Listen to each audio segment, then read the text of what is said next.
তামাদি আইন 1908 সর্বপ্রথম বিধিবদ্ধ হয় 1859 সালে। আইনটি প্রণীত হয় 7 আগস্ট 1908। আবার বিধিবদ্ধ হয় 21 মার্চ 1908।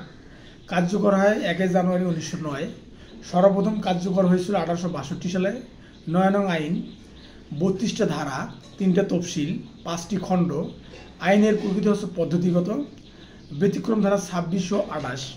সর্বশেষ সংশোধনী 2004 সালে, যা কার্যকর হয় 1 জুলাই 2005 এবং প্রথম তফসিলে 183টি অনুচ্ছেদ আছে। প্রমা গণনা করে মাস। এই প্রমা গণনা করে মাস, এটাতে 5টা অধ্যায় রয়েছে, যে 5টা অধ্যায়ের মধ্যে 1 থেকে 29টি ধারা রয়েছে। প্রথম অধ্যায় প্রতে হচ্ছে প্রাথমিক বিষয়টাই 1 থেকে 2 ধারা। তারপর মা, দ্বিতীয় অধ্যায় মামলা, আপিল ও দরখাস্তের তামাদি 3 থেকে 11 ধারা। তৃতীয় অধ্যায় গণনা, তামাদির সময় গণনা বা হিসাব, এটা 12 থেকে 25 ধারা। চতুর্থ অধ্যায় দখল বলে মালিকানা সত্ত্ব লাভ, এটা 26 থেকে 28 ধারা। পঞ্চম অধ্যায় দ্বন্দ্বসহ সংরক্ষণ ও রহিত, এটা 29 থেকে 32 ধারা। তামাদি আইন 1908 প্রথম খণ্ড হচ্ছে 1 থেকে 2 ধারা। 1 ধারায় সংক্ষিপ্ত শিরোনাম, কার্যকারিতা ও প্রবর্তন। 2 ধারায় সংজ্ঞা আছে। 2-এর 1-এ আছে দরখাস্তকারী, 2-এর 2 বরাত চিঠি, 2-এর 3 ক্ষত, 2-এর 4 বিবাদী, 2-এর 5 ব্যবহার সত্ত্ব, 2-এর 6 বিদেশ, 2-এর 7 সরল বিশ্বাস, 2-এর 8 বাদী, 2-এর 9 অঙ্গীকারপত্র, 2-এর 10 মামলা, 2-এর 11 ওসি। দ্বিতীয় খণ্ড 3 থেকে 11 ধারা। তৃতীয় ধারা 3 নম্বর ধারা, তামাদি মেয়াদ শেষে দায়েরকৃত মোকদ্দমা ইত্যাদি খারিজ। 4 থেকে 25 ধারা প্রথম তফসিল, তামাদির সময় পার হবার পর মামলা, আপিল কিংবা আবেদন খারিজ বলে গণ্য হবে। মূল মোকদ্দমা 1 থেকে 49 অনুচ্ছেদ, আপিল 1 থেকে 150 থেকে 157 অনুচ্ছেদ, তারপর আবেদনপত্র বা দরখাস্ত 158 থেকে 183 অনুচ্ছেদ। এই 3 ধারা ব্যতিক্রম ধারা 4 থেকে 25 ধারা। 3 ধারা অনুযায়ী মামলা, আপিল ও দরখাস্ত খারিজ আদালতের জন্য বাধ্যতামূলক। ফৌজদারি মূল মামলায় 3 ধারা প্রযোজ্য নয়। আদালত সহজাত ক্ষমতা প্রয়োগ করতে পারেন না। তামাদি প্রশ্নে ঘটনাগত আইনগত প্রশ্ন বিধায় শুধুমাত্র সাক্ষ্য গ্রহণের মাধ্যমে নিষ্পত্তিযোগ্য। দেওয়ানি কার্যবিধি 1908-এর আদেশ 7 ও বিধি 11 অনুযায়ী 4টি কারণে আর্জি খারিজ হয়। তাহলে 11-এর এ নালিশের কারণ না থাকলে, 11-এর বি প্রার্থিতা প্রতিকারের মূল্য দেখানো হলে, 11-এর সি অপর্যাপ্ত স্ট্যাম্প ব্যবহার করলে, 11-এর ডি মোকদ্দমাটি আইন ও তামাদি ধারা বাড়িতে হলে। তামাদি মোকদ্দমার ক্ষেত্রে প্রযোজ্য ধারা 3 ধারা, 4 ধারা 3, 4, 6, 7, 8, 9, 12, 13, 14, 15, 16, 17, 18, 19, 20, 23, 24, 28। দরখাস্ত আবেদন ক্ষেত্রে প্রযোজ্য ধারা শুধু 5 ধারা। মোকদ্দমা ও দরখাস্তর ক্ষেত্রে প্রযোজ্য ধারা হচ্ছে 3, 4, 12, 13, 14, 25 ধারা। তাহলে মোকদ্দমা ও দরখাস্তর ক্ষেত্রে প্রযোজ্য 3, 4, 12, 13, 14, 25 ধারা। দরখাস্ত আবেদনের ক্ষেত্রে প্রযোজ্য 5 ধারা। মোকদ্দমার ক্ষেত্রে প্রযোজ্য 3, 4, 6, 7, 8, 9, 12, 13, 14, 15, 16, 10, 17, 18, 19, 20, 23, 24, 28 ধারা। প্রখ্যাত নজির মামলা, দরখাস্ত বা আপিল নির্দিষ্ট সময়ে অবশ্যই করতে হবে। এটা শফিক ভাস মির্জা, এটা 20 DLR WP 113। 4 ধারা আদালত বন্ধ থাকা অবস্থায় যখন তামাদির মেয়াদ উত্তীর্ণ হয়। 5 ধারা কতিপয় ক্ষেত্রে মেয়াদ বৃদ্ধিকরণ। 5 ধারায় 5টি ক্ষেত্রে মেয়াদ বৃদ্ধি করা যেতে পারে। সেটা হচ্ছে আপিল করার অনুমতি দরখাস্ত, রিভিশন। 5 নম্বর হচ্ছে অন্য কোনো দরখাস্তে। যথেষ্ট কারণ দেখে আদালত সন্তুষ্ট করতে পারলে আদালত তার ইচ্ছাধীন, বিবেচনামূলক বা স্বেচ্ছাধীন ক্ষমতা বলে বিলম্ব মওকুফ করতে পারে, যা কন্ডেনেশন অফ ডিলে বলা হয়। যথেষ্ট কারণের মধ্যে পড়বে অসুস্থতা, ভ্রান্তি, কৌশলীর ভুল, সরল বিশ্বাস, ভুল আদালতে শুনানি, প্রকাশ্যে আদালতের রায় ঘোষিত না হলে এগুলো হচ্ছে যথেষ্ট কারণ হিসেবে বিবেচিত হবে।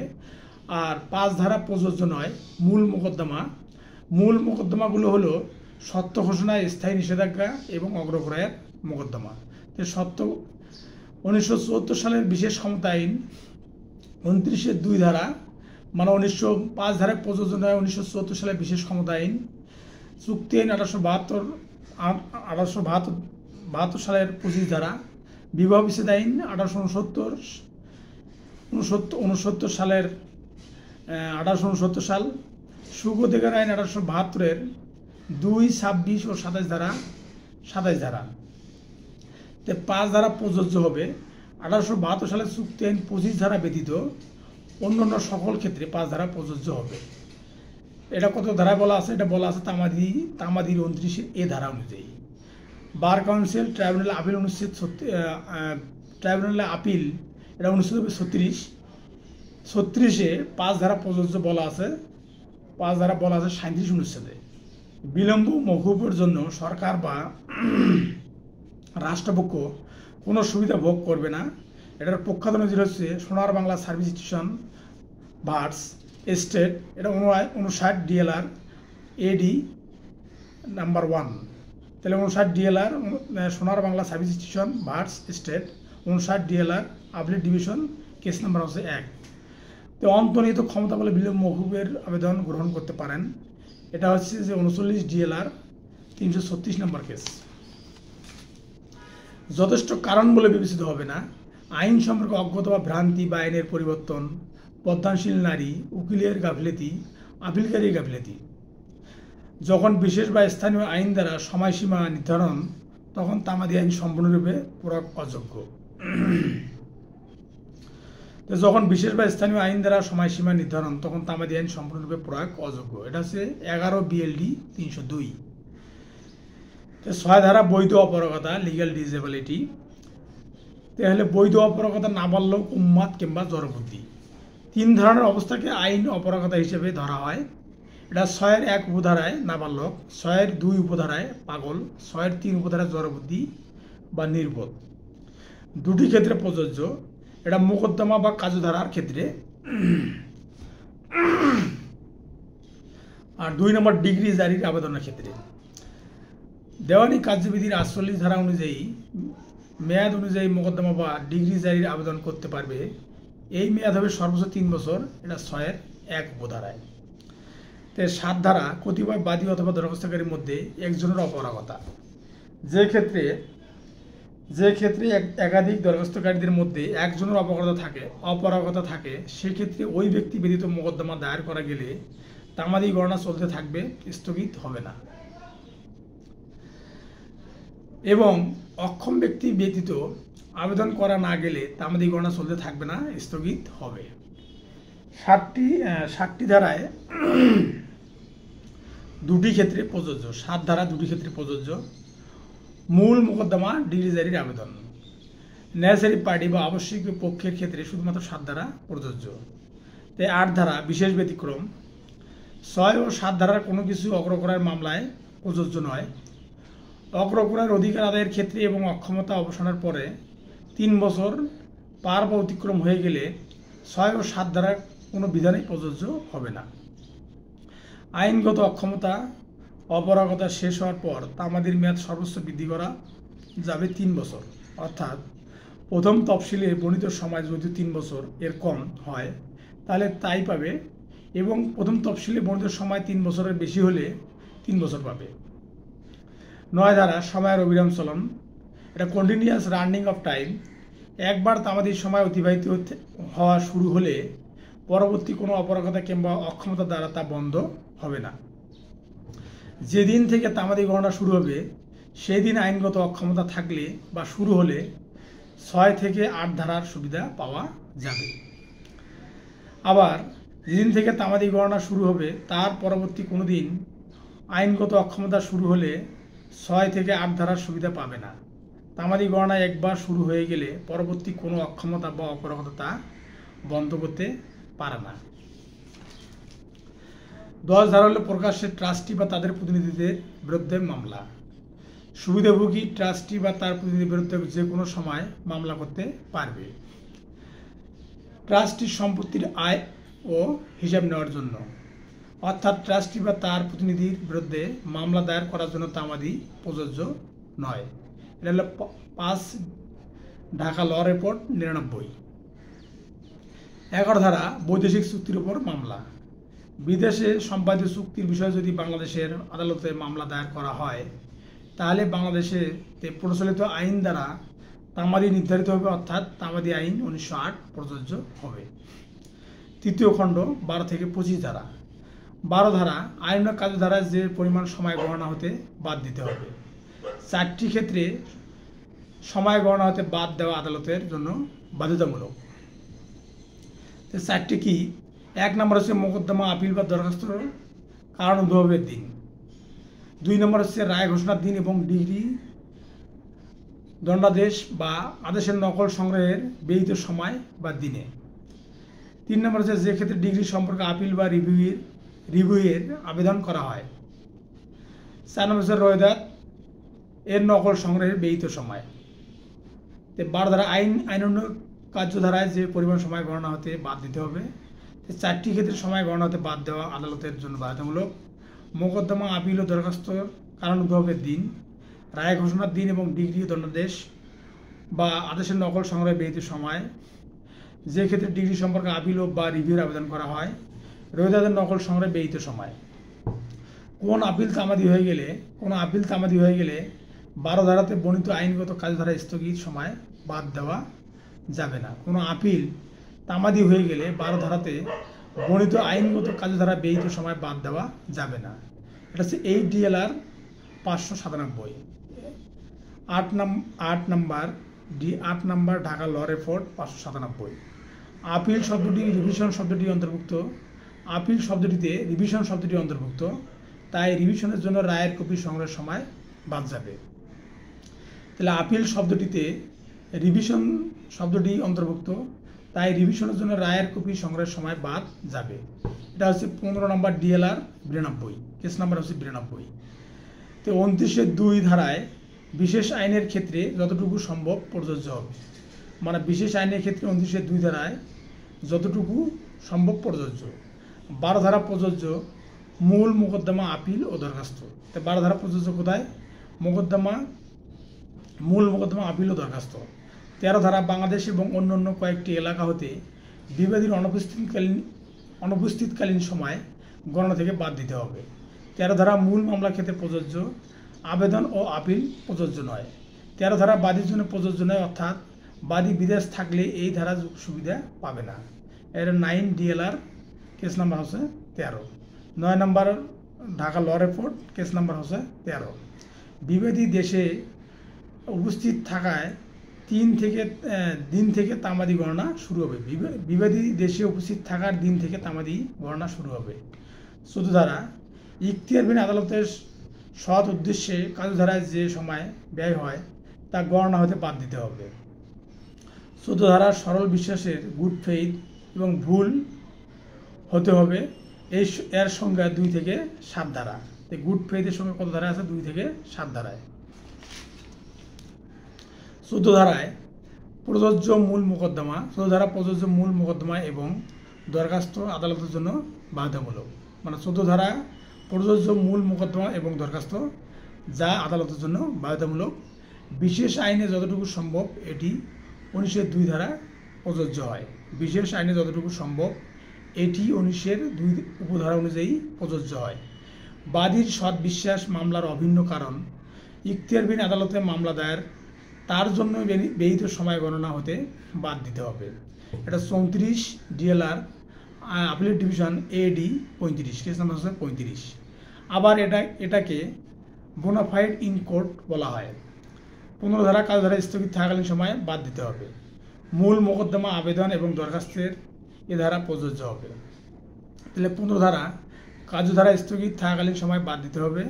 মূল মোকদ্দমা, আবেদন বা দরখাস্তে এ ধারা প্রযোজ্য হবে। মোকদ্দমার ডিগ্রি জারি, দরখাস্ত দায়ের বা জারি কোনো নিষেধাজ্ঞা বা আদেশ দ্বারা স্থগিত রাখা হয়েছে যতদিন এই নিষেধাজ্ঞা বা আদেশ বলবৎ ছিল বা প্রদান করা হয়েছিল।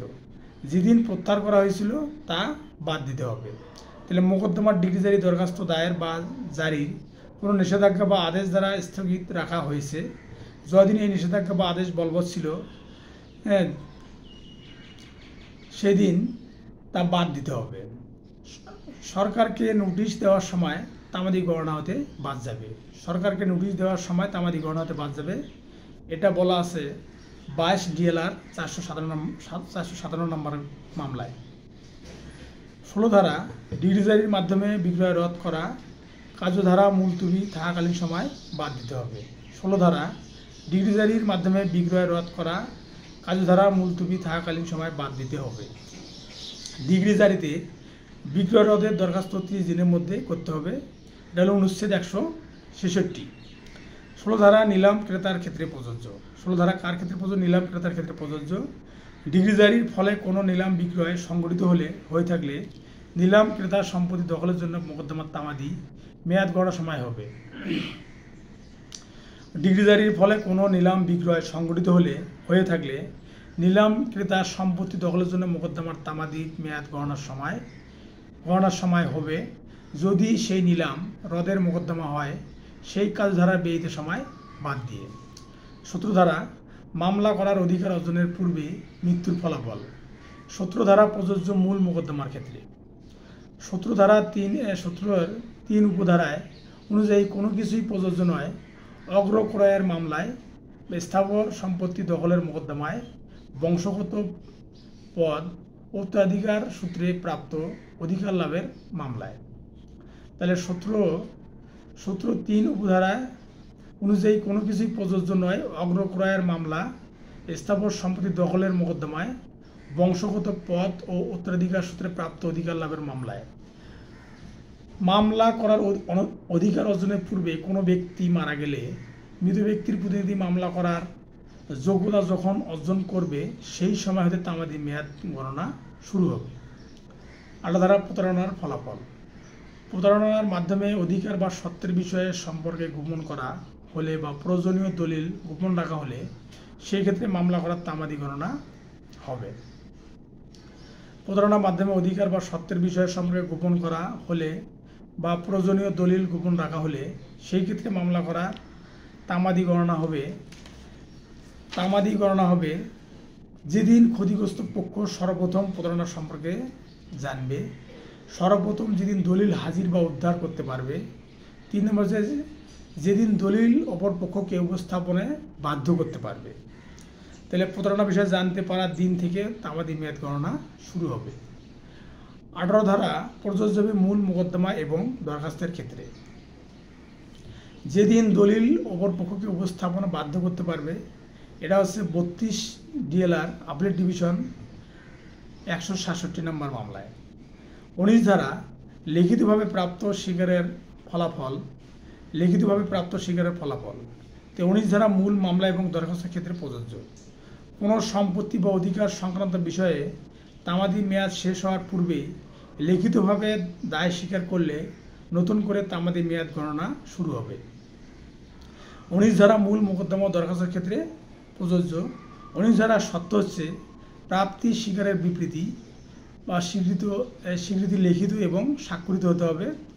সম্পত্তি বা অধিকার সম্পর্কে দায় স্বীকার থাকতে হবে বা হতে হবে। তামাদি মেয়াদ শেষ হওয়ার পূর্বে স্বীকার হতে হবে। স্বীকৃতিতে অবশ্যই দায় স্বীকার থাকতে হবে। 20 ধারা সুদ প্রদানের ফলাফল। তামাদির মেয়াদ শেষ হওয়ার পূর্বেই আংশিক ঋণ বা সুদ পরিশোধ করলে নতুন করে তামাদির সময় শুরু হবে। 20 ধারা প্রযোজ্য ঋণের মামলার ক্ষেত্রে। বন্ধকদাতার সম্পত্তি পুনরুদ্ধার মামলার প্রযোজ্য নয়।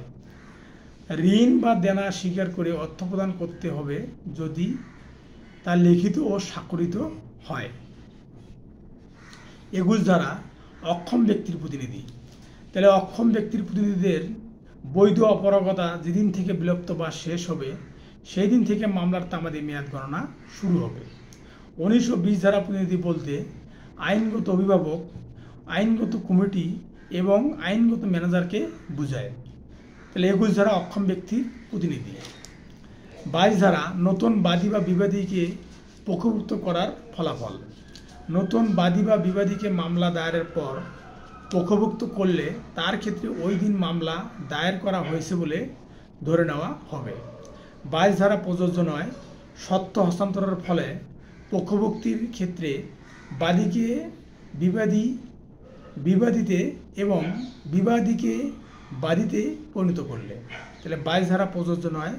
সত্য হস্তান্তরের ফলে পক্ষভুক্তির ক্ষেত্রে বাদীকে বিবাদীতে এবং বিবাদীকে বাদীতে পরিণত করলে। 23 ধারা অবিরাম চুক্তিভঙ্গ বা অন্যায় করা। যে চুক্তি ক্ষেত্রে চুক্তি ভঙ্গ করলে প্রতি ক্ষেত্রে নালিশের কারণ সৃষ্টি হয়, সেই প্রতিটি ক্ষেত্রে নতুন করে তামাদি মেয়াদ গণনা শুরু হবে। 24 ধারা বিশেষ ক্ষতি কারণ না হলে যে কাজের জন্য মামলা করা যায় না তার জন্য ক্ষতিপূরণের মামলা। এটা উদাহরণ হচ্ছে এ জমির উপরিভাগের মালিক। 25 ধারা দলিলের উল্লিখিত সময়ের গণনা। এই আইনের লক্ষ্য সাধনকল্পে যাবতীয় দলিল গ্রেগরিয়ান বর্ষপঞ্জি মোতাবেক প্রণীত বলে পরিগণিত হবে। 26 ধারা ব্যবহার সত্যসমূহ লাভ। তাহলে acquisition of right two assessment.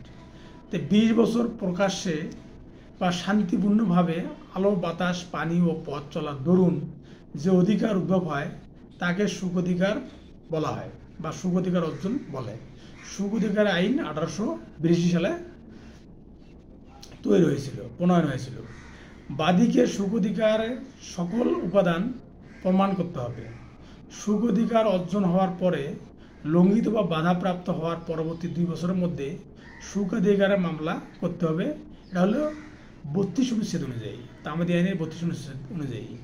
সরকার সম্পত্তিতে সুখাধিকার অর্জিত হয় 60 বছর ব্যবহার করলে। 27 ধারা পার্শ্ববর্তী এলাকার ভাবী উত্তরাধিকারীর পক্ষে বা অনুকূলে সময় বর্জন অব্যাহতি। তেলে exclusion in favour of reversioner of সার্ভেন্টিনমেন্ট।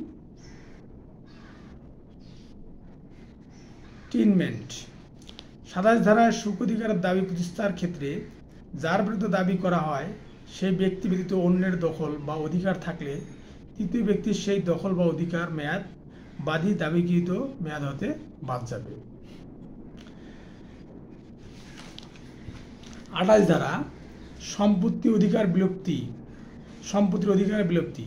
যদি কোনো ব্যক্তি জবরদখল করে কোনো সম্পত্তিতে একাধারে প্রকাশ্যে 12 বছর বা তার বেশি সময় ভোগ দখল করে তাহলে উক্ত সম্পত্তিতে দখলীয় ব্যক্তি মালিক হবেন এবং আসল মালিক সত্ত্ব হারাবে।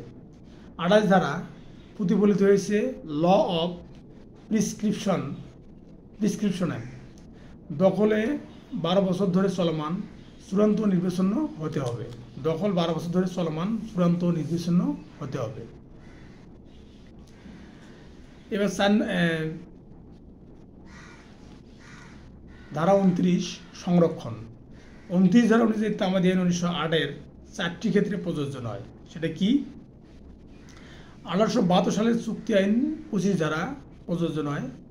বিশেষ ক্ষমতা আইন। 1869 সালের বিবাহ বিচ্ছেদ আইন।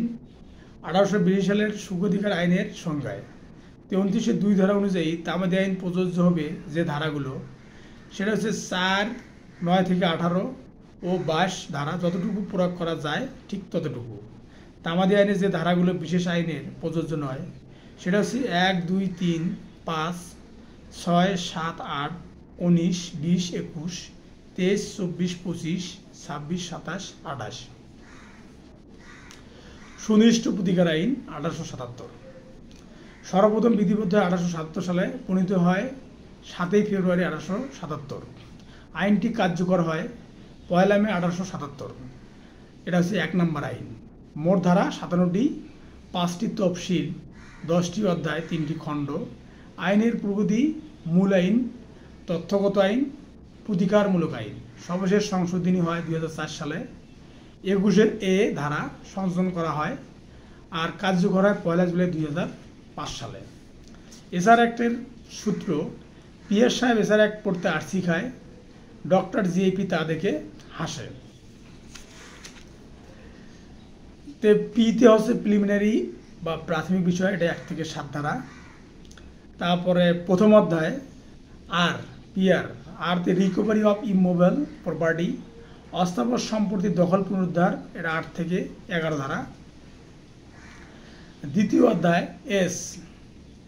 এসআর এক পড়তে 8 শিখায়, ডক্টর জিএপি তা দেখে হাসে।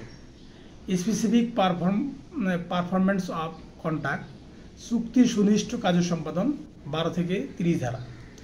তৃতীয় অধ্যায় আর রেকটিফিকেশন অফ ইনস্ট্রুমেন্ট, দলিল সংশোধন, এটা 31 থেকে 34 ধারা।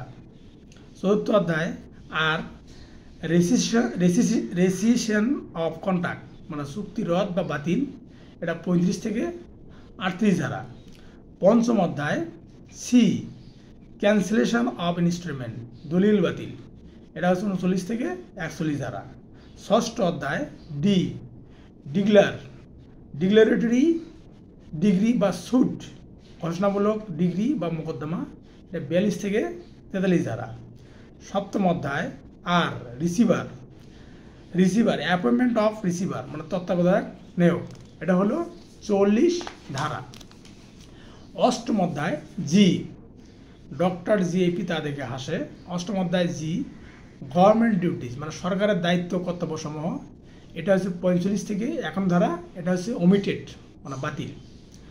নবম অধ্যায় আই ইনজাংশন বা জেনারেলি ইনজাংশন, এটা হচ্ছে অস্থায়ী নিষেধাজ্ঞা, এটা 52 থেকে 53 ধারা। দশম অধ্যায় পি পার্মানেন্ট বা পারপিচুয়াল ইনজাংশন, তাহলে স্থায়ী নিষেধাজ্ঞা 54 থেকে 57 ধারা। তো এক ধারার সংক্ষিপ্ত শিরোনাম, এটি সমগ্র বাংলাদেশে প্রযোজ্য হবে। 2 ধারা হচ্ছে বিলুপ্ত হয়ে গেছে। 3 ধারা ব্যাখ্যামূলক অনুচ্ছেদ। 4 ধারা সংরক্ষণ। 3টি ক্ষেত্রে এসআর অ্যাক্ট প্রযোজ্য নয়। 4 এ চুক্তি আইন অনুযায়ী চুক্তি না হলে এই আইন কোনো প্রতিকার পাওয়া যাবে না। 4 বি চুক্তি আইনের অধীনে যে প্রতিকার পেত তা থেকে বঞ্চিত করা যাবে না। 4 সি দলিল রেজিস্ট্রেশন আইন 1908 এর প্রয়োগ এসআর অ্যাক্ট দ্বারা প্রভাবিত করা যাবে না। 5 ধারা সুনির্দিষ্ট প্রতিকার যেভাবে প্রদান করা হয় 5 ভাবে। তাই 5 এ সুনির্দিষ্ট সম্পত্তির দখল গ্রহণ করে দাবিদারকে প্রদানের মাধ্যমে, এটা হচ্ছে 8 থেকে 11 ধারা। 5 বি যে কাজ করতে বাধ্য তা করার নির্দেশ বা আদেশ প্রদানের মাধ্যমে, এটা হচ্ছে 12 থেকে 30 ধারা এবং 31 থেকে 41 ধারা। 5 সি নিরোধমূলক প্রতিকার বা যা না করতে বাধ্য তার জন্য নিষেধাজ্ঞা প্রদানের মাধ্যমে, এটা 6 ধারা এবং 52 থেকে 57 ধারা। নিরোধমূলক প্রতিকার বা যা না করতে বাধ্য তার জন্য নিষেধাজ্ঞা প্রদানের মাধ্যমে, এটা আছে 6 ধারা এবং 52 থেকে 57 ধারা। 5 ডি ক্ষতিপূরণের রোয়েদাদ ব্যতীত পক্ষ সময়ের অধিকার নির্ণয় এবং তা ঘোষণার মাধ্যমে, এটা আছে 42 এবং 43 ধারায়। 5 ই রিসিভার নিয়োগের মাধ্যমে, এটা আছে 44 ধারায়। তো 6 ধারা নিরোধক প্রতিকার। 5 সি ধারা অধীনে মঞ্জুরি ও সুনির্দিষ্ট প্রতিকারকে নিরোধক প্রতিকার বলে। 7 ধারা দণ্ডমূলক আইন কার্যকর করার জন্য সুনির্দিষ্ট প্রতিকার মঞ্জুর করা যায় না। সুনির্দিষ্ট প্রতিকার আইন পেনাল কোড এবং ফৌজদারি মূল আইনের ক্ষেত্রে প্রযোজ্য নয়। তাহলে সুনির্দিষ্ট প্রতিকার আইন পেনাল কোড এবং দি ক্রিমিনাল কোড অফ প্রসিডিওর 1898 ক্ষেত্রে প্রযোজ্য নয়। 8 ধারা সুনির্দিষ্ট স্থাবর সম্পত্তির পুনরুদ্ধার। 8 ধারার সুবিধার জন্য বেদখল হওয়ার দিন থেকে পরবর্তী 12 বছরের মধ্যে মোকদ্দমা দায়ের করতে হবে। 142 তামাদি আইনের 142 অনুচ্ছেদ অনুযায়ী। 8 ধারা মোকদ্দমা করা যাবে সরকার, ব্যক্তি, কোম্পানি, সমিতি, স্বায়ত্তশাসিত প্রতিষ্ঠান এবং কর্পোরেশনের বিরুদ্ধে। সত্ত্বসহ দখল পুনরুদ্ধারে মোকদ্দমা করতে হবে। তাহলে 8 ধারায় 8 ধারা হলো সত্ত্বসহ মোকদ্দমা আর 42 ধারা হলো ঘোষণামূলক মোকদ্দমা। তাহলে সত্ত্বসহ দখল পুনরুদ্ধারের মোকদ্দমা করতে হবে 8 এবং 42 ধারা দিয়ে। 2 নম্বর হচ্ছে মূল্যনিরপাতিক কোর্ট ফি দিয়ে মামলা করতে হবে অ্যাড ভ্যালোরাম। 3 নম্বর হচ্ছে দেওয়ানি কার্যবিধি 1908 এর পদ্ধতি দিয়ে মামলা করতে হবে। সুনির্দিষ্ট প্রতিকার আইনের মামলাগুলো করতে হবে দেওয়ানি কার্যবিধি 1908 এর পদ্ধতি দিয়ে। 4 নম্বর হচ্ছে আদালত প্রতিকার দেয় ডিগ্রি দিয়ে। মানে সুনির্দিষ্ট আইনে যে মামলাগুলো করা হয় সেগুলো আদালত প্রতিকার দেয় ডিগ্রি দিয়ে। এই ধারা মোকদ্দমা প্রদত্ত কোনো আদেশ বা ডিগ্রির বিরুদ্ধে সংবদ্ধ পক্ষ আপিল রিভিশন করতে পারবে। তাহলে এই ধারা মোকদ্দমা প্রদত্ত কোনো আদেশ বা ডিগ্রি বিরুদ্ধে সংবদ্ধ পক্ষ আপিল রিভিশন করতে পারবে। বাদীকে সত্য প্রমাণ করতে হবে। প্রমাণের দায়ভার সাক্ষ্য আইন 1872-এর 110 ধারা অনুযায়ী করতে হবে। প্রমাণের দায়ভার সাক্ষ্য আইন 1872-এর 110 ধারা অনুযায়ী করতে হবে। 9 ধারা স্থাবর সম্পত্তি দখলচ্যুত ব্যক্তি কর্তৃক মোকদ্দমা। এটার প্রতিকার পেতে হলে বাদীকে প্রমাণ করতে হবে তার অসম্মতিতে এবং যথাযথ আইনের পন্থা ব্যতীত দখলচ্যুত করা হয়েছে। 2 নম্বর, বেদখলে হওয়ার 6 মাসের মধ্যে মোকদ্দমা দায়ের করতে হবে। এটা হলো অনুচ্ছেদ 3, তামাদি আইন অনুচ্ছেদ 3। বিরুদ্ধ 3 নম্বর হচ্ছে বিরুদ্ধ বা বিবাদী সরকার নয়, অর্থাৎ সরকারের বিরুদ্ধে 9 ধারা মোকদ্দমা করা যায় না। তারপরে 4 নম্বর, কোর্ট ফি মূল্যায়নের প্রতীক ব্যাড ভ্যালিরাম এর অর্ধেক। তো কোর্ট ফি হবে অর্ধেক। 9 ধারা মামলা যদি দখলের ধারা মামলা করা হয় 6 মাসের মধ্যে, তাহলে কোর্ট ফি হবে অর্ধেক। দেওয়ানি কার্যবিধি অনুযায়ী মোকদ্দমা দায়ের করতে হবে। 5 নম্বর, দেওয়ানি কার্যবিধি অনুযায়ী মোকদ্দমা দায়ের করতে হবে। 6 নম্বর, শুধুমাত্র দখল প্রমাণ করতে হবে, শুধুমাত্র দখল প্রমাণ করতে হবে বা বেদখল হয়েছে। এই ধারা অনুযায়ী কোনো স্থাপনা ভেঙে ফেলার আদেশ আদালত দেবেন না, কিন্তু 8 ধারা অনুযায়ী স্থাপনা ভেঙে ফেলার আদেশ আদালত দিতে পারে। 10 ধারা সুনির্দিষ্ট অস্থাবর সম্পত্তির পুনরুদ্ধার। 10 ধারা অনুযায়ী মোকদ্দমা করতে হবে কারণ উদ্ভব হওয়ার 3 বছরের মধ্যে 49 অনুচ্ছেদ অনুযায়ী। যেমন গুদামরক্ষক এর দায়িত্বে ছিল ডিএর নিকটে কিছু মাল, এটা হচ্ছে তার উদাহরণ। 11 ধারা তাৎক্ষণিক দখল লাভের অধিকারী ব্যক্তির নিকট দখল প্রদানের জন্য মালিক নয় এমন দখলকারী ব্যক্তির দায়িত্ব। তাহলে 11 ধারা তাৎক্ষণিক দখল লাভের অধিকারী ব্যক্তির নিকট দখল প্রদানের জন্য মালিক নয় এমন দখলকারী ব্যক্তির দায়িত্ব। তাহলে যে ক্ষেত্রে দাবিকৃত সম্পত্তির দাবিদার জিম্মাদারের বা এজেন্ট হিসেবে প্রতিবাদীর কাছে রয়েছে, যে ক্ষেত্রে দাবিকৃত বস্তু বা ক্ষতির টাকার মাধ্যমে ক্ষতিপূরণ দাবিদারের পর্যাপ্ত প্রতিকার করবে না, যে ক্ষেত্রে দাবিকৃত বস্তুর ক্ষতি হেতু সাধিত যথার্থ ক্ষতির পরিমাণ নির্ণয় করা দুঃসাধ্য হবে, যে ক্ষেত্রে দাবিকৃত বস্তুর দখল দাবিদারের কাছ থেকে অন্যায়ভাবে হস্তান্তরিত করা হয়েছে। তাহলে তাৎক্ষণিক দখল লাভের অধিকারী ব্যক্তির নিকট দখল প্রদানের জন্য মালিক নয় এমন দরখাস্তকারী ব্যক্তির দায়িত্ব হচ্ছে কোনটা? যে ক্ষেত্রে দাবিকৃত সম্পত্তি দাবিদারের জিম্মাদার বা এজেন্ট হিসেবে প্রতিবাদীর কাছে রয়েছে, যে ক্ষেত্রে দাবিকৃত বস্তু বা ক্ষতির টাকার মাধ্যমে ক্ষতিপূরণ দাবিদারের পর্যাপ্ত প্রতিকার করবে না। 3 নম্বর হচ্ছে যে ক্ষেত্রে দাবিকৃত বস্তুর ক্ষতি হেতু সাধিত যথার্থ ক্ষতির পরিমাণ নির্ণয় করা দুঃসাধ্য হবে, যে ক্ষেত্রে দাবিকৃত বস্তুর দখল দাবিদারের কাছ থেকে অন্যায়ভাবে হস্তান্তরিত করা হয়েছে। উদাহরণ, এই ইউরোপে গমনের প্রাককালে তার সমস্ত আসবাবপত্র তার অনুপস্থিতকালীন সময়ের জন্য এজেন্ট হিসেবে বিয়ের জিম্মায় রেখে গেল। চুক্তি অনুযায়ী সুনির্দিষ্ট কার্য সম্পাদন 12 থেকে 30 ধারা।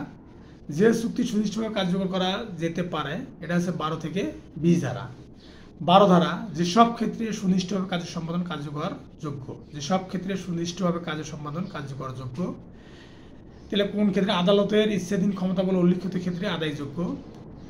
তারপর যে ক্ষেত্রে সম্মতিভুক্ত কার্য সম্পাদন সম্পূর্ণ বা আংশিক একটি জিম্মার অন্তর্ভুক্ত হয়। তো যেসব ক্ষেত্রে সুনির্দিষ্ট কার্য সম্পাদন কার্যকর যোগ্য, আদালতের ইচ্ছাধীন ক্ষমতা বলে উল্লিখিত ক্ষেত্রে আদায়যোগ্য, যে ক্ষেত্রে সম্মতিভুক্ত কার্য সম্পাদন সম্পূর্ণ বা আংশিক একটি জিম্মার অন্তর্ভুক্ত হয়। 2 নম্বর, যে ক্ষেত্রে সম্মতিভুক্ত কার্য সম্পাদন না করলে যে ক্ষতি সাধিত হবে তার নির্ণয়ের কোনো মানদণ্ড অস্তিত্ব থাকে না। 3 নম্বর হলো যে ক্ষেত্রে সম্মতিভুক্ত কাজ এমন হয় যে তার সম্পাদন না করে আর্থিক ক্ষতিপূরণ কর্তৃক পর্যাপ্ত প্রতিকার অর্জন করা যায় না। 4 নম্বর, যে ক্ষেত্রে এই সম্ভাবনা থাকে যে সম্মতিভুক্ত কার্য সম্পাদন না করার জন্য আর্থিক ক্ষতিপূরণ পাওয়া যাবে না। যেসব ক্ষেত্রে সুনির্দিষ্ট কাজ সম্পাদন কার্যকরযোগ্য, তাহলে 4টা ক্ষেত্রে। সেটা হচ্ছে, 1 নম্বর হলো যে ক্ষেত্রে সম্মতিভুক্ত কার্য সম্পাদন সম্পূর্ণ বা আংশিক একটি জিম্মার অন্তর্ভুক্ত হয়। 2 নম্বর হচ্ছে যে ক্ষেত্রে সম্মতিভুক্ত কার্য সম্পাদন না করলে যে ক্ষতি সাধিত হবে তা নির্ণয়ের কোনো মানদণ্ডের অস্তিত্ব থাকে না। 3 নম্বর, যে ক্ষেত্রে সম্মতিভুক্ত কাজ এমন হয় যে তা সম্পাদন না করে আর্থিক ক্ষতিপূরণ কর্তৃক পর্যাপ্ত প্রতিকার অর্জন করা যায় না। 4 নম্বর, যে ক্ষেত্রে এই সম্ভাবনা থাকে যে সম্মতিভুক্ত কাজ সম্পাদন না করার জন্য আর্থিক ক্ষতিপূরণ পাওয়া যাবে না। এটা উদাহরণ হচ্ছে, বি একজন মৃত চিত্রকরের একটি চিত্র এবং একজোড়া কারুকার্য খচিত দুষ্প্রাপ্য চীনামাটির পাত্র বিক্রয়ে রাজি হয় এবং তা কিনতে রাজি হয়। আবার চুক্তি সুনির্দিষ্টভাবে বলবৎ বা কার্যকর করা যেতে পারে 4টি ক্ষেত্রে। সেটা হচ্ছে 12A, যখন চুক্তিটি আংশিক বা সম্পূর্ণ জিম্মা চুক্তির অন্তর্ভুক্ত হয়।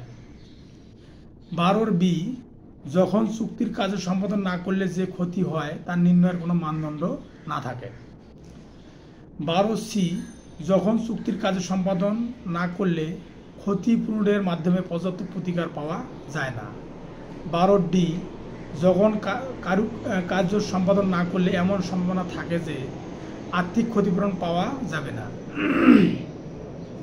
অর্থাৎ আংশিক বা সম্পূর্ণ জিম্মা চুক্তির অন্তর্ভুক্ত হলে, 2 নম্বর হচ্ছে ক্ষতি নির্ণয়ের মানদণ্ড না থাকলে, 3 নম্বর হচ্ছে আর্থিক ক্ষতিপূরণের মাধ্যমে পর্যাপ্ত প্রতিকার পাওয়া না গেলে, 4 নম্বর হল সম্ভাবনা আর্থিক ক্ষতিপূরণ না পাওয়ার বাইরে কিছু শর্ত আছে, তা হলো চুক্তিটি বৈধ এবং রেজিস্ট্রিকৃত হতে হবে, কোর্ট ফি মূল্যায়নের প্রতীক প্রদান করতে হবে, চুক্তি সুনির্দিষ্টভাবে কার্যকর করার মোকদ্দমা করতে হবে 1 বছরের মধ্যে।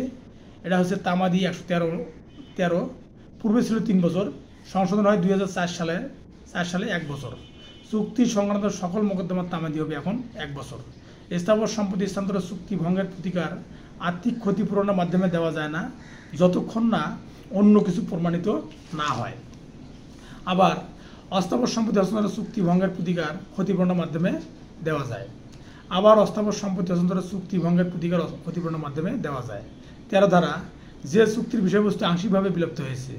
চুক্তি আইন 1872 9 নং আইনের 56 ধারার কোনো বিধান থাকা সত্ত্বেও চুক্তি সম্পাদনের সময় অস্তিত্ব ছিল, কিন্তু চুক্তি অনুসারে কাজের সম্পাদনের সময় অংশত বিলুপ্ত হেতু চুক্তি অনুসারে কাজের সম্পাদন পুরোপুরি অসম্ভব নয়।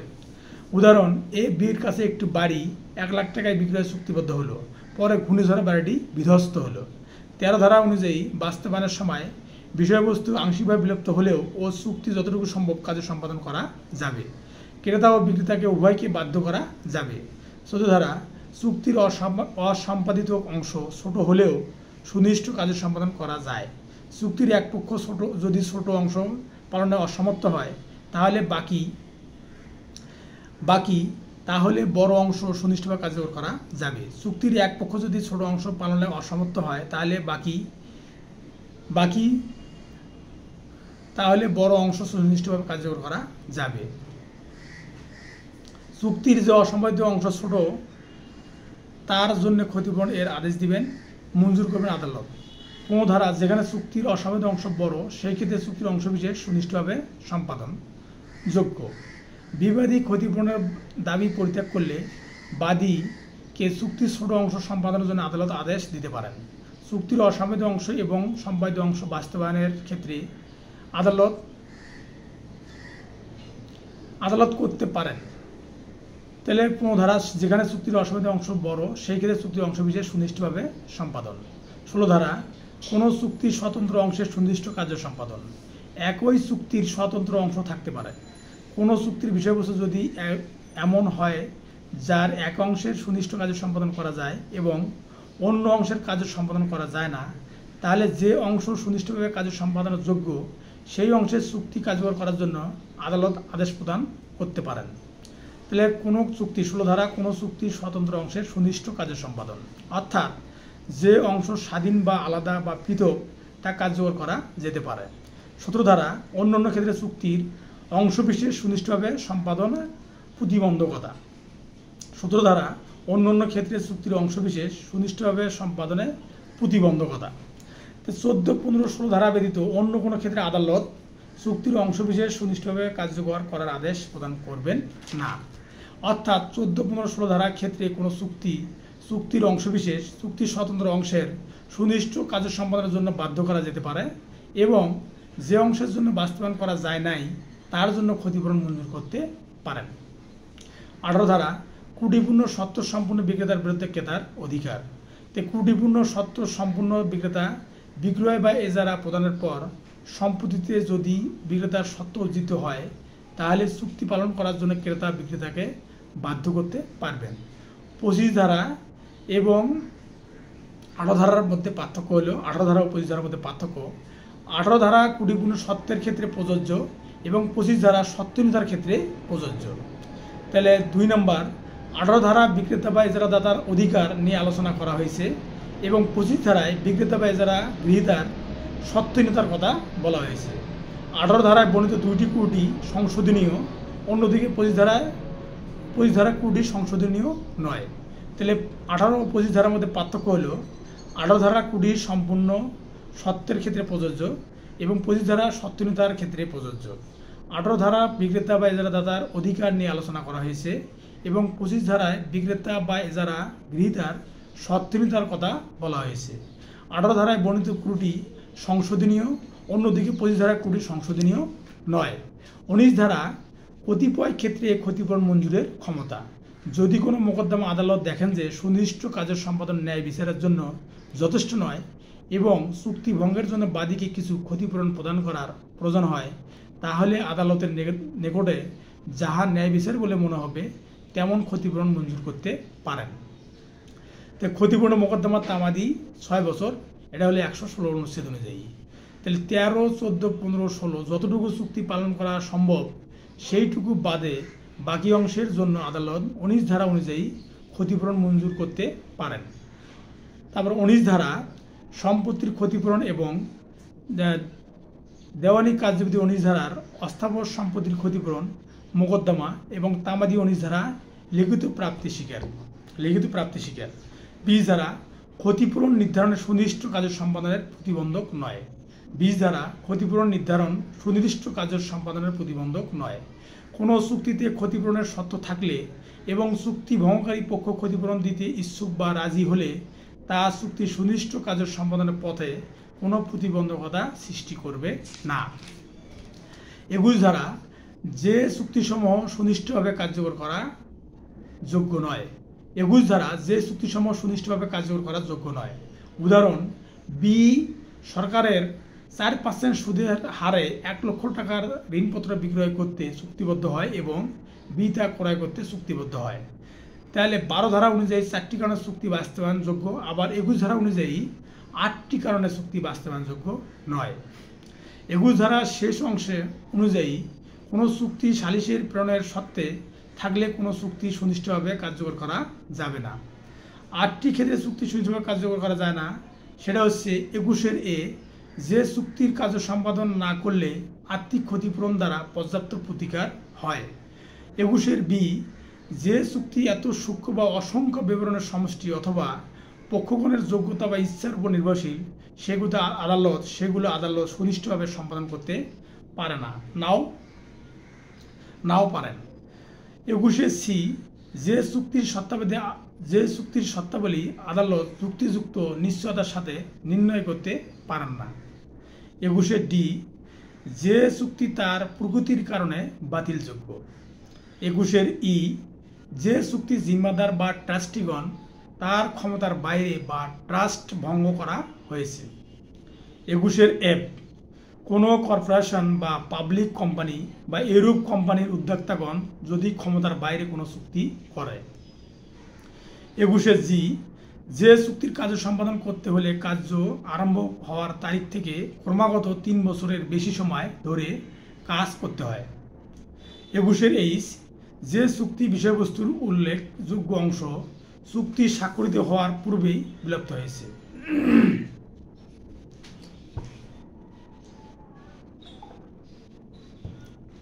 21 এ অরেস্ট্রিকৃত বিক্রয় চুক্তি সুনির্দিষ্টভাবে কার্যকর করা যায় না। 21 এ অনুযায়ী অরেস্ট্রিকৃত বিক্রয় চুক্তি সুনির্দিষ্টভাবে কার্যকর করা যায় না। 21-এর এ ধারা সংযোজন হয় 2004 সালে এবং কার্যকর হয় 1 জুলাই 2005 সালে। 21-এর এ ধারা শর্তসমূহ পালন করা বাদীর জন্য বাধ্যতামূলক। 22 ধারা সুনির্দিষ্ট কার্য সম্পাদনের ক্ষেত্রে ডিগ্রি প্রদান আদালতের ইচ্ছাধীন ক্ষমতা। সুনির্দিষ্ট কার্য সম্পাদনের ক্ষেত্রে ডিগ্রি প্রদান আদালতের ইচ্ছাধীন ক্ষমতা। আদালতের ইচ্ছাধীন ক্ষমতা স্বেচ্ছাচারিতা নয়, বরং তা হচ্ছে নিখুঁত ও যুক্তিসঙ্গত, বিচার বিভাগীয় মূলনীতির মাধ্যমে নিয়ন্ত্রিত এবং আপিল আদালত কর্তৃক সংশোধনযোগ্য। সুনির্দিষ্ট কার্য সম্পাদনের ক্ষেত্রে আদালত তার ইচ্ছাধীন বা বিবেচনামূলক ক্ষমতা প্রয়োগ করে সুনির্দিষ্ট কার্য সম্পাদনের আদেশ দিবে না। দুটি ক্ষেত্রে অথবা আদালত দুটি ক্ষেত্রে চুক্তি সুনির্দিষ্ট কার্য সম্পাদনের ডিগ্রি না দিয়ে ক্ষতিপূরণ আদেশ দিতে পারে। 22-1 যে ক্ষেত্রে বাদীকে বিবাদীর উপর অন্যায় সুবিধা প্রদান করেছে। 22-2 যে ক্ষেত্রে চুক্তির কার্য সম্পাদন করলে বিবাদীকে কষ্টের মধ্যে ফেলবে। তাহলে 22-1 যে ক্ষেত্রে বাদীকে বিবাদীর উপর অন্যায় সুবিধা প্রদান করেছে। 22-2 যে ক্ষেত্রে চুক্তির কার্য সম্পাদন করলে বিবাদীকে কষ্টের মধ্যে ফেলবে। তাই আদালত ক্ষতিপূরণ এই ধারার ক্ষমতা বলে বিবেচনা করেন, যেটাকে সোলাটিয়াম বলে। আদালত ইচ্ছাধীন বিবেচনামূলক ক্ষমতা প্রয়োগ করে একটি ক্ষেত্রে চুক্তি সুনির্দিষ্ট কার্য সম্পাদন ডিগ্রি প্রদান করতে পারেন। 22-3 যে ক্ষেত্রে বাদী চুক্তির উল্লেখযোগ্য কাজ সম্পাদন করেছে অথবা চুক্তির ফলে ক্ষতিগ্রস্ত হয়েছে। 22 ধারা অনুযায়ী আদালত যে সকল প্রতিকার স্বেচ্ছাধীন ক্ষমতা বলে মঞ্জুর করতে পারে তা হল চুক্তি সুনির্দিষ্ট কাজে বাস্তবায়ন, দলিল সংশোধন, দলিল বাতিল। 4 নম্বর হচ্ছে অধিকার এবং আইনগত মর্যাদার ঘোষণামূলক প্রতিকার। 5 নম্বর রিসিভার নিয়োগ। 6 নম্বর হচ্ছে প্রতিরোধমূলক প্রতিকার, স্থায়ী এবং অস্থায়ী নিষেধাজ্ঞা। 7 নম্বর হচ্ছে বাধ্যতামূলক নিষেধাজ্ঞা। 23 ধারা যে সুনির্দিষ্ট কার্য সম্পাদনের মামলা করতে পারে বা প্রতিকার পেতে পারে। 23 ধারা যে সুনির্দিষ্ট কার্য সম্পাদনের মামলা করতে পারে বা প্রতিকার পেতে পারে। তাই 8 ধরনের মানুষ ব্যক্তি চুক্তি সুনির্দিষ্ট কার্য সম্পাদন পেতে পারে। 22-23 চুক্তির যে কোনো পক্ষ। তাহলে 8 ধরনের মানুষ বা ব্যক্তি চুক্তির সুনির্দিষ্ট কার্য সম্পাদন পেতে পারে। 23 চুক্তির যে কোনো পক্ষ। 23 চুক্তির যে কোনো পক্ষের প্রধান অথবা স্বার্থ সংশ্লিষ্ট প্রতিনিধি। 23 যেখানে চুক্তি হয়েছে বিয়ের ব্যাপারে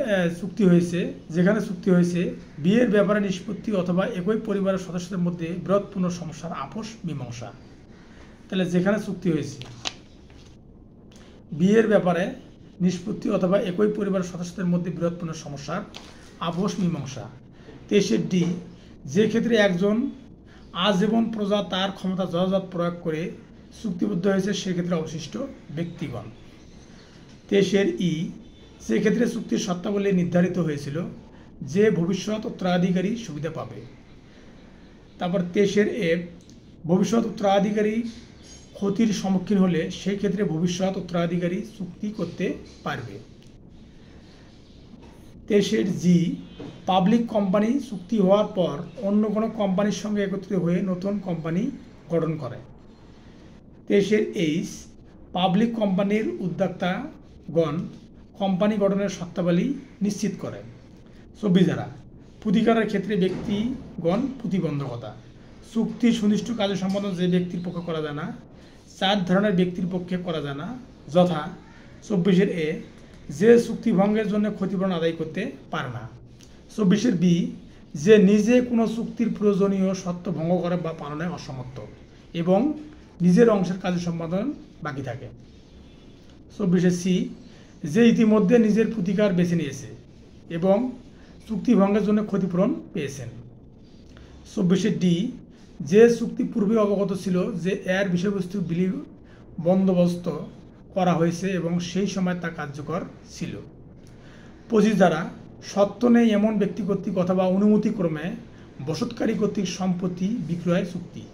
সত্ত্ব নেই বা স্বেচ্ছায় অনুমোদিত বসবাসকারী ব্যক্তি কর্তৃক বিক্রয় বা ইজারা প্রদানের চুক্তি তাদের পক্ষে সুনির্দিষ্টভাবে কার্যকর করা যায় না।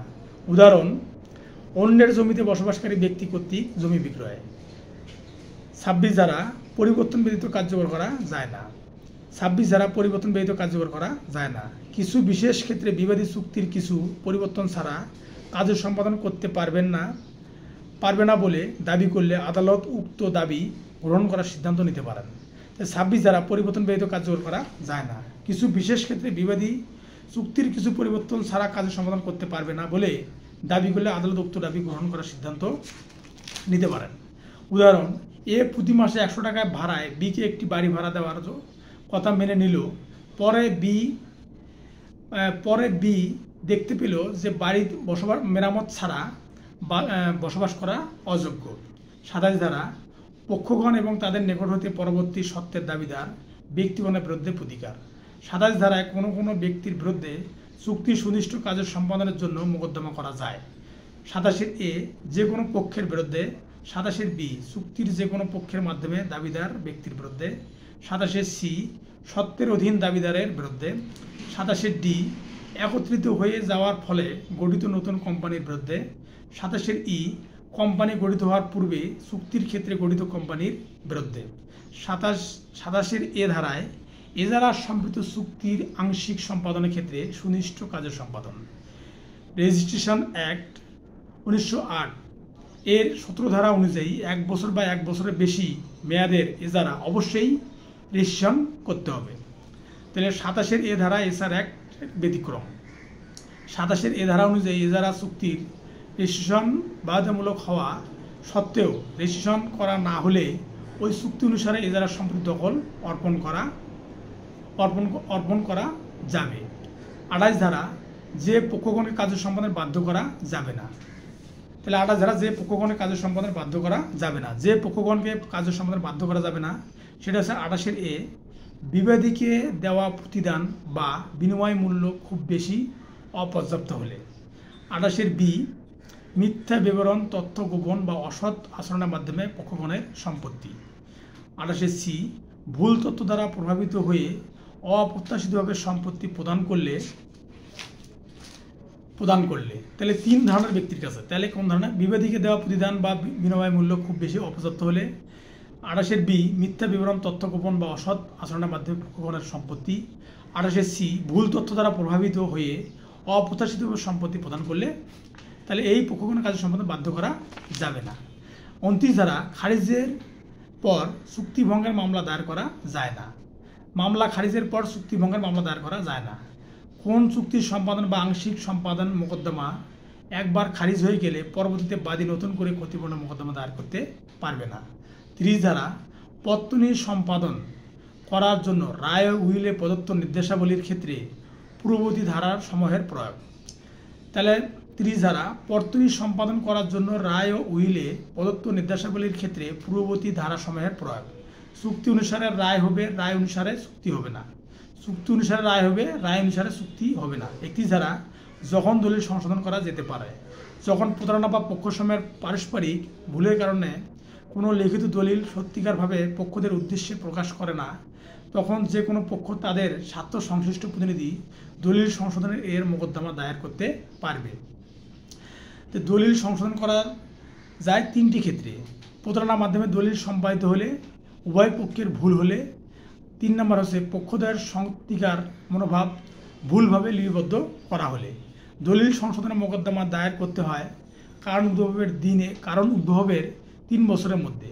এটা হলো তামাদি অনুচ্ছেদ 91 অনুযায়ী। তাহলে উচ্চ আদালতের সিদ্ধান্ত অনুযায়ী অথবা উচ্চ আদালতের সিদ্ধান্ত অনুযায়ী কোর্ট ফি মূল্যানুপাতিক অ্যাড ভ্যালোরাম কিন্তু সর্বোচ্চ 40,000 টাকা হবে। 32 ধারা পক্ষসমূহের ইচ্ছার সম্পর্কে অনুমান। লিখিত চুক্তি সংশোধনের জন্য চুক্তির প্রকৃতি হবে ন্যায়পর ও সুবিবেচনামূলক। তাহলে 32 ধারা পক্ষসমূহের ইচ্ছার সম্পর্কে অনুমান। 33 ধারা সংশোধনের মূলনীতিসমূহ। তাহলে সংশোধনের মূলনীতিসমূহ কি? একটি লিখিত দলিল সংশোধনের সময় আদালত অনুসন্ধান করতে পারেন যে দলিলটি কী অর্থে ছিল, চুক্তির বৈধ ফলাফল সম্পর্কে কী অভিপ্রায় ছিল, দলিলের ভাষা সম্পর্কে কী অভিপ্রায় ছিল। তো দলিলের মধ্যে যে ভাষা ব্যবহার করা হয়েছে তাতে কি অভিপ্রায় ব্যক্ত হয়েছে আদালত তা দেখবেন, কিন্তু শুধুমাত্র তা দেখে আদালত সন্তুষ্ট হবেন না। মনের অভিপ্রায় সর্বসময় ভাষা বহন নাও করতে পারে। 34 ধারা সংশোধিত চুক্তি সুনির্দিষ্টভাবে কার্যকরীকরণ। 34 ধারা অনুযায়ী চুক্তি সংশোধিত হওয়ার পরে আর্জির প্রার্থনা আদালত যুক্তিযুক্ত মনে করলে তা সুনির্দিষ্টভাবে কার্যকর করা যেতে পারে। 35 ধারা, যখন বিচারকদের চুক্তি বাতিল করা যায়, যখন বিচারকেরা চুক্তি বাতিল করা যায়, যখন বিচারকের চুক্তি বাতিল করা যায়, লিখিত চুক্তিতে স্বার্থ সংশ্লিষ্ট যে কোনো ব্যক্তি তা বাতিল করার জন্য মোকদ্দমা দায়ের করতে পারে এবং নিম্নলিখিত 3টি কারণে আদালত বিচারপূর্বক চুক্তি বাতিল করতে পারেন। 25 এ, যে চুক্তি তার প্রকৃতির কারণে বাতিলযোগ্য বা বাদী কর্তৃক বিলোপযোগ্য।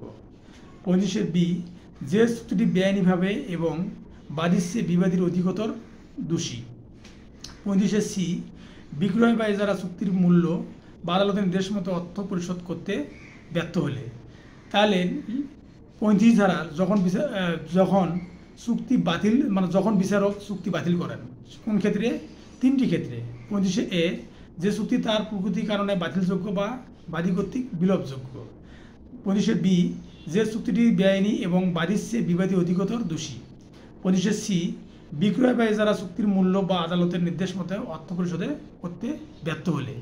তাহলে বাতিল, বিলুপ্ত, রদ, রহিত, বিলোপ, নাকচ, প্রত্যাহার, প্রত্যাখ্যান, এগুলো সবগুলো বাতিলের মধ্যে পড়বে। এগুলো সমস্ত শব্দ: বাতিল, বিলুপ্ত, রদ, রহিত, বিলোপ, নাকচ, প্রত্যাহার, প্রত্যাখ্যান। চুক্তি রদ বা বাতিল তামাদি অনুচ্ছেদ 114 অনুযায়ী 1 বছর। চুক্তি রদ বা বাতিল তামাদি অনুচ্ছেদ 114 অনুযায়ী 1 বছর। কোর্ট ফি মূল্যায়নের প্রতি। 36 ধারা, ভুলের জন্য রদ বা বাতিল। 37 ধারা, সুনির্দিষ্ট কাজের সম্পাদনের মোকদ্দমায় বিকল্প হিসেবে বাতিলের প্রার্থনা। 37 ধারা, সুনির্দিষ্ট কাজের সম্পাদনের মোকদ্দমায় বিকল্প হিসেবে বাতিলের প্রার্থনা। একটি লিখিত চুক্তি সুনির্দিষ্ট কাজের সম্পাদনের বিকল্প হিসেবে বাদী চুক্তি রদের প্রার্থনা করতে পারেন এবং আদালত উপযুক্ত মনে করলে চুক্তি রদের নির্দেশ দিতে পারেন।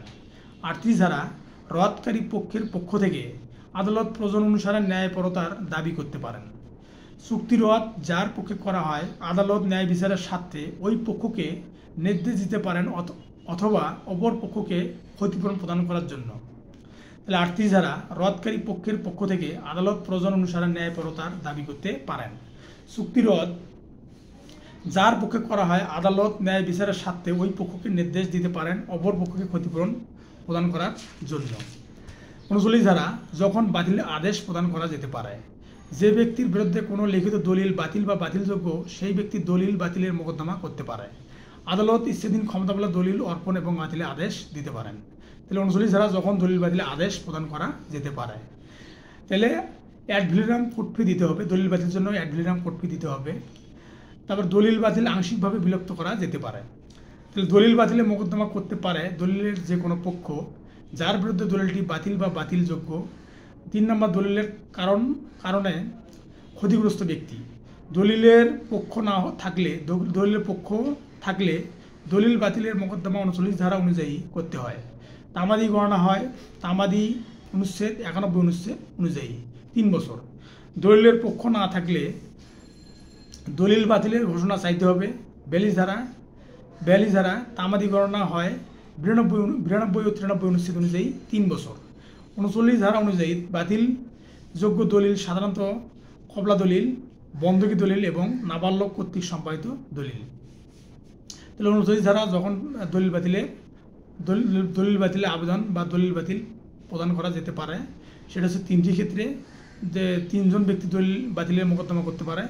দলিলের যে কোনো পক্ষ যার বিরুদ্ধে দলিলটি বাতিল বা বাতিলযোগ্য, দলিলের কারণে ক্ষতিগ্রস্ত ব্যক্তি এই দলিল বাতিলের মোকদ্দমা করতে পারে। এই দলিল বাতিলের মোকদ্দমা করবে 3 বছরের মধ্যে। এটা হচ্ছে তামাদি আইনের 92 এবং 93 অনুচ্ছেদ অনুযায়ী আছে। 92 এবং 93 অনুচ্ছেদে রয়েছে। 40 ধারা, যে দলিল আংশিকভাবে বাতিল করা যেতে পারে। 40 ধারা, যে দলিল আংশিকভাবে বাতিল করা যেতে পারে। যখন একটি দলিল দলিল কীভাবে আংশিকভাবে বাতিল করা যেতে পারে, সেটা হচ্ছে যখন একটি দলিল বিভিন্ন অধিকার বা বিভিন্ন বাধ্যবাধকতার সাক্ষ্য হয়, তখন আংশিকভাবে বাতিল করা যেতে পারে। বাতিল অংশকে সম্পূর্ণরূপে স্বতন্ত্র ও পৃথক হতে পারে। তাহলে 40 ধারা, যে দলিল আংশিকভাবে বাতিল করা যেতে পারে, যখন একটা দলিল বিভিন্ন অধিকার বা বিভিন্ন বাধ্যবাধকতার সাক্ষ্য হয়, তখন আংশিকভাবে বাতিল করা যেতে পারে। বাতিল অংশকে সম্পূর্ণরূপে স্বতন্ত্র ও পৃথক হতে পারে। 41 ধারা, যে পক্ষের জন্য দলিল বাতিল করা হয়েছে সেই পক্ষের নিকট থেকে ক্ষতিপূরণ আদায়ের ক্ষমতা। তো দলিল বাতিল যার আবেদনে হয় সেই আবেদনকারী পক্ষ ক্ষতিপূরণ দিবে। বিরুদ্ধ পক্ষকে আদালত ন্যায় বিচারের স্বার্থে এই নির্দেশ দিতে পারেন। বেলিধারা মর্যাদা বা অধিকার ঘোষণা সম্পর্কে আদালতের ইচ্ছাধীন ক্ষমতা। বেলিধারা মর্যাদা বা অধিকার ঘোষণা সম্পর্কে আদালতের ইচ্ছাধীন ক্ষমতা, তার মানে ঘোষণামূলক মোকদ্দমা। ঘোষণামূলক ডিগ্রি প্রদান করা হয় দুটি ক্ষেত্রে: আইনগত অধিকার বা সম্পত্তির অধিকার। আইনগত পদ বা মর্যাদার ক্ষেত্রে ঘোষণামূলক ডিগ্রি প্রদান করা হয়। অধিকার আইন থেকে সৃষ্টি হবে, বিবাদী তা অস্বীকার করবে। তামাদি অনুচ্ছেদ 120 অনুযায়ী 6 বছর। তাহলে ঘোষণামূলক মোকদ্দমা করতে হবে কয় বছরের মধ্যে? 6 বছরের মধ্যে 120 অনুচ্ছেদ অনুযায়ী। আনুষ্ঠানিক প্রতিকার না চাইলে আদালত কোনো ঘোষণা প্রদান করবে না। ঘোষণামূলক মোকদ্দমা আদালতের ইচ্ছাধীন ক্ষমতা, যেখানে মোকদ্দমার প্রতি ঘোষণার জন্য 300 টাকা কোর্ট ফি দিতে হয়। তো একটা ঘোষণার জন্য কয় টাকা কোর্ট? 300 টাকা কোর্ট ফি। শুধুমাত্র ঘোষণামূলক মোকদ্দমার ক্ষেত্রে ডিগ্রি জারির মোকদ্দমা করতে হয় না। শুধুমাত্র ঘোষণামূলক মোকদ্দমার জন্য ডিগ্রি জারির মোকদ্দমা করা হয় না। তাহলে যারা ঘোষণার ফলাফল, ঘোষণামূলক মোকদ্দমার ডিগ্রি মোকদ্দমার পক্ষগণ বা তাদের মাধ্যমে দাবিদার ব্যক্তিগণের উপর বাধ্যকর হবে। ঘোষণামূলক মোকদ্দমার ডিগ্রি তৃতীয় পক্ষের উপর বাধ্যকর হবে না। আনুষঙ্গিক প্রতিকার সহ ঘোষণামূলক মোকদ্দমার ক্ষেত্রে ডিগ্রি জারির প্রয়োজন আছে। বেলিধারা যে রায় দেওয়া হয় তা ধারা 43 অনুযায়ী জাজমেন্ট ইন পার্সনিম বলা হয়। জাজমেন্ট ইন পার্সনিম বলা হয়। 40 ধারা তত্ত্বাবধায়ক নিয়োগ বা সুবিবেচনামূলক তত্ত্বাবধায়ক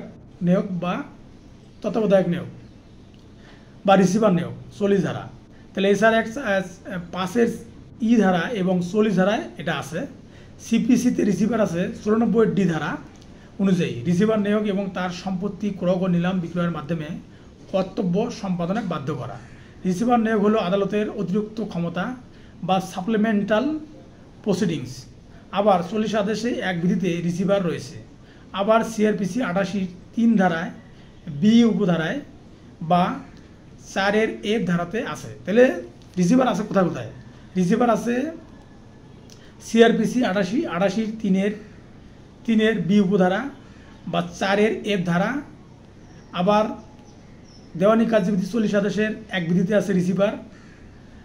আবার এসআর অ্যাক্টের 5(ই) ধারাতে আছে এবং 40 ধারাতে এই রিসিভার সম্পর্কে বলা আছে। 146(2) ধারায় বিরোধীয় সম্পত্তি ক্রয় করার ক্ষমতা, power to attach subject of dispute. তারপরে সিপিসির মাধ্যমে এসআর অ্যাক্ট 40 ধারা নিয়ন্ত্রিত হবে। তো 40 থেকে 51 ধারা এবং 8ম অধ্যায় বাতিল হয়েছে 1973 সালে। তাহলে এসআর অ্যাক্টের 45 থেকে 51 ধারা এবং 8ম অধ্যায় বাতিল হয়েছে 1973 সালে। 52 ধারা নিরোধমূলক প্রতিকার যেভাবে প্রতিকার মঞ্জুর করা হয়।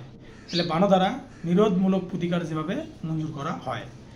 তো 5(c) ধারা অনুযায়ী কোনো কাজ না করতে বাধ্য এমন কোনো পক্ষকে তা করা হতে বিরত রাখা বা নিরোধমূলক রাখার মাধ্যমে সুনিষ্ঠ প্রতিকার প্রদান করা হয়।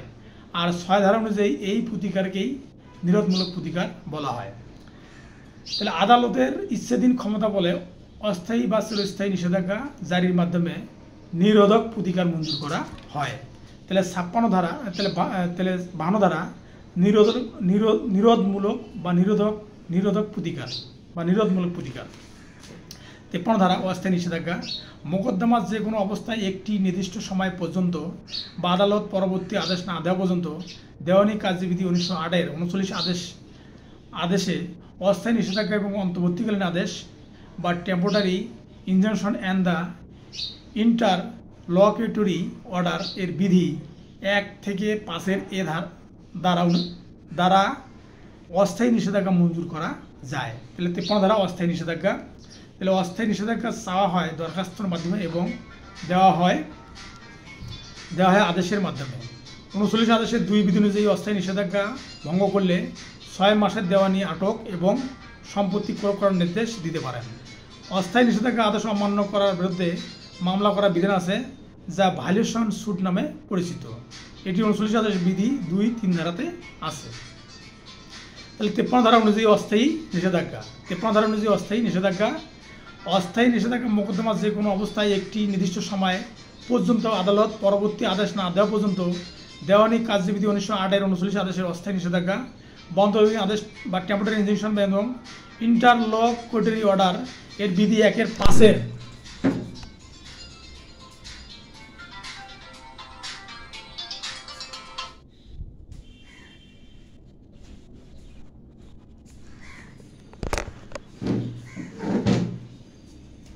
ধারা অনুযায়ী অস্থায়ী নিষেধাজ্ঞা মোকদ্দমা যে কোনো অবস্থায় একটি নির্দিষ্ট সময় পর্যন্ত বা আদালত পরবর্তী আদেশ না দেওয়া পর্যন্ত দেওয়ানি কার্যবিধি 1908 39 আদেশ অস্থায়ী নিষেধাজ্ঞা এবং অন্তর্বর্তীকালীন আদেশ টেম্পোরারি ইনজাংশন অ্যান্ড ইন্টারলকুটরি অর্ডার এর বিধি 1-5 এর দ্বারা অস্থায়ী নিষেধাজ্ঞা মঞ্জুর করতে পারে। অস্থায়ী নিষেধাজ্ঞা চাওয়া হয় দরখাস্তের মাধ্যমে এবং দেওয়া হয় আদেশের মাধ্যমে। 39 আদেশের 2 বিধি অনুযায়ী অস্থায়ী নিষেধাজ্ঞা ভঙ্গ করলে 6 মাসের দেওয়ানি আটক এবং সম্পত্তি ক্রয় করার নির্দেশ দিতে পারে। অস্থায়ী নিষেধাজ্ঞা আদেশ অমান্য করার